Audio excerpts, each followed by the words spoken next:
Okay, this is Dr. Kali again.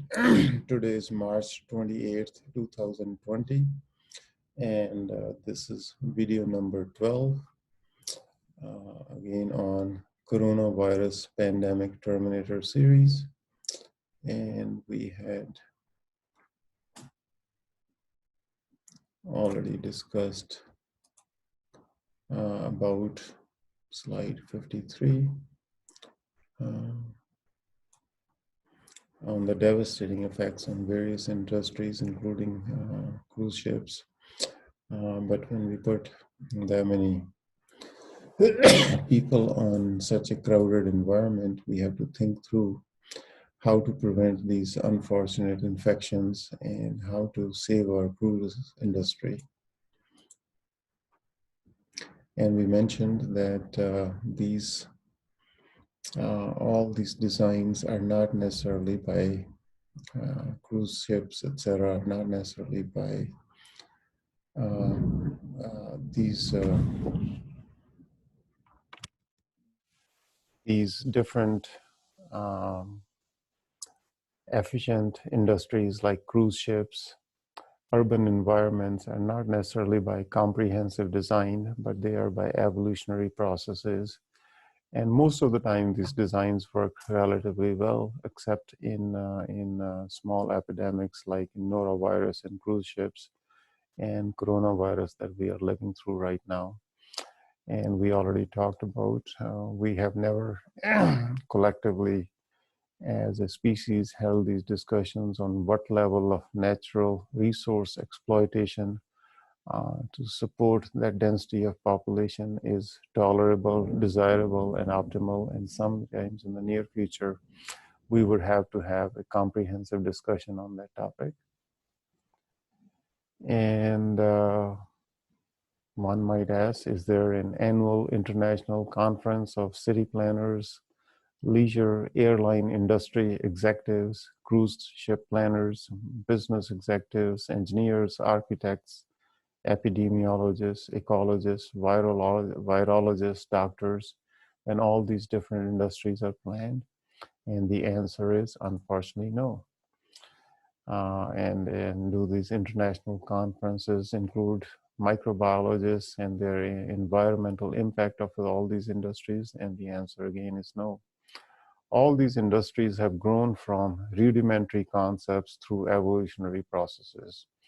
Ships or some floating items used to prevent drowning probably has been around for greater than 10,000 years. And somewhere from there, a couple of logs of wood were used for floating, and then from there, slowly and gradually, sail ships and rowboats and other kinds of ships started developing, and then sooner or later they have become these modern cruise ships, and these are essentially 5-star hotels and mini cities floating on the water. Okay, and remember the rudimentary plane design of Wright brothers, and from there we have now these modern airliners which can house 200-300 people and fly them around the world.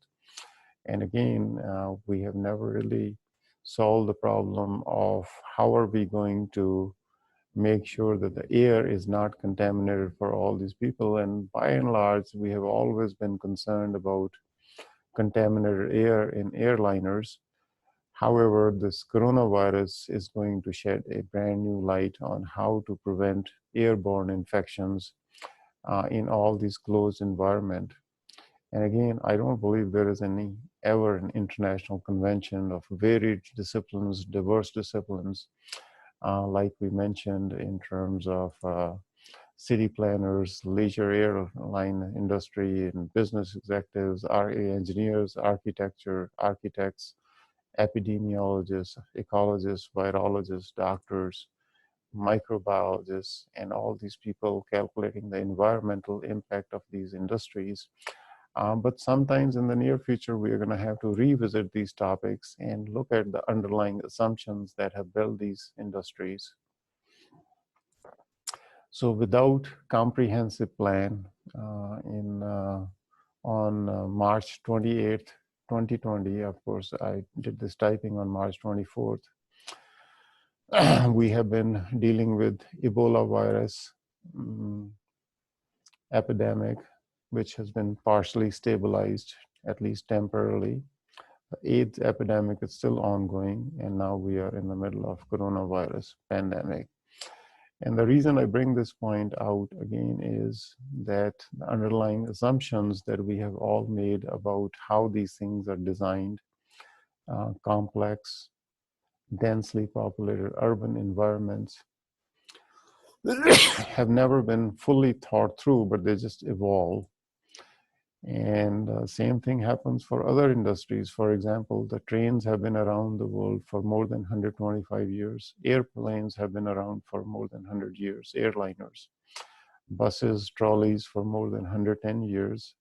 Personal automobiles also for more than 110 years. And was any of these industries before they started, was there a comprehensive international convention of these varied disciplines? The answer is absolutely not. All these industries provided efficiencies, and they all evolved independently, sometimes collectively.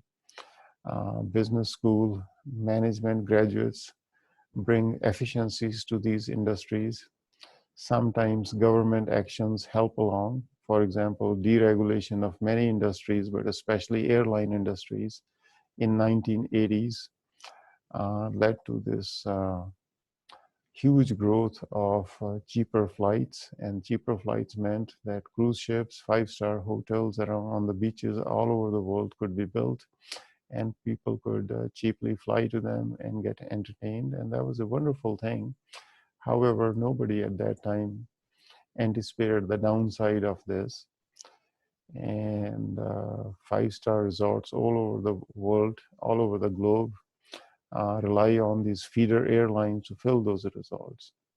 It's an extremely efficient model when it works perfectly, but unfortunately, we're seeing that whole model collapse in front of our eyes. And this again, recapturing some of these thoughts I have discussed before, the evolutionary flaws in our thought processes that have caused this perfect storm. And we already discussed about thoughts and thinking. We rely on social networks to do the thinking for us. And we assume that experts are thinking and planning, and so they must have all the bases covered. And I had been studying the neuroscience and latest neurosciences and its lack of integration in the field of psychiatry. And I had noticed same flaws over there also. And another interest of mine has been the effects or the suicidal and homicidal behavior among humans, and its management in terms of psychiatric conditions, and how the amygdala is a part of the brain that controls fear and aggression, how all those parts of the brain synchronize in different human beings and different brains, and how all those synchronized amygdalas or synchronized human brains express collective fear and collective greed, and how that affects the stock markets. And this is again not a pertinent issue for this our present discussion for coronavirus, but we can discuss this if there is a desire from the audience on how our brains behave and how those behaviors of the brain lead to these evolutionary flaws in thought processes, and they can cause perfect storm.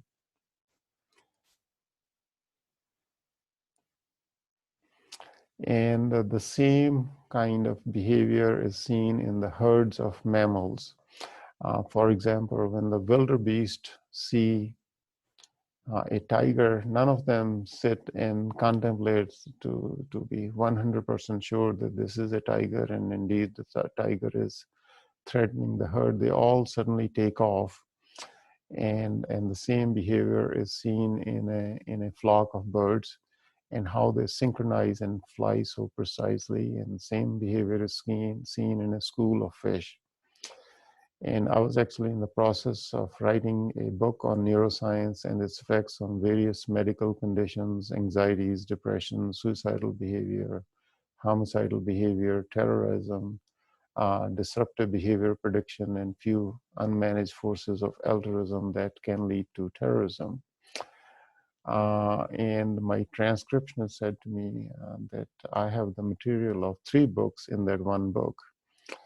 And he said, my unified theory applies to medical diseases and brain research and brain science or neuroscience, and the psychiatric diseases and the brain is a separate phenomena.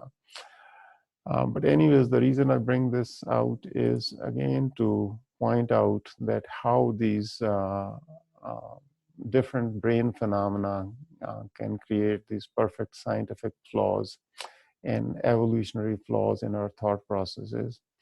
And just like how the wildebeests and the flock of birds and school of fish, they can synchronize their behavior and synchronize their brains and travel at high speeds without actually getting the visual or the auditory input from each other, but still they can travel in huge speeds in huge flocks.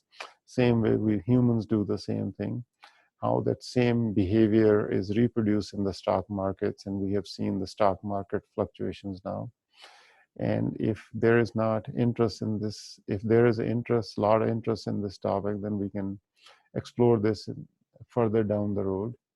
However, the reason I brought this up at this point was why and how everyone was giving uniformly the same advice, the 6 feet distance and wash your hands repeatedly and sanitize your hand, and how difficult it was to challenge that conventional wisdom.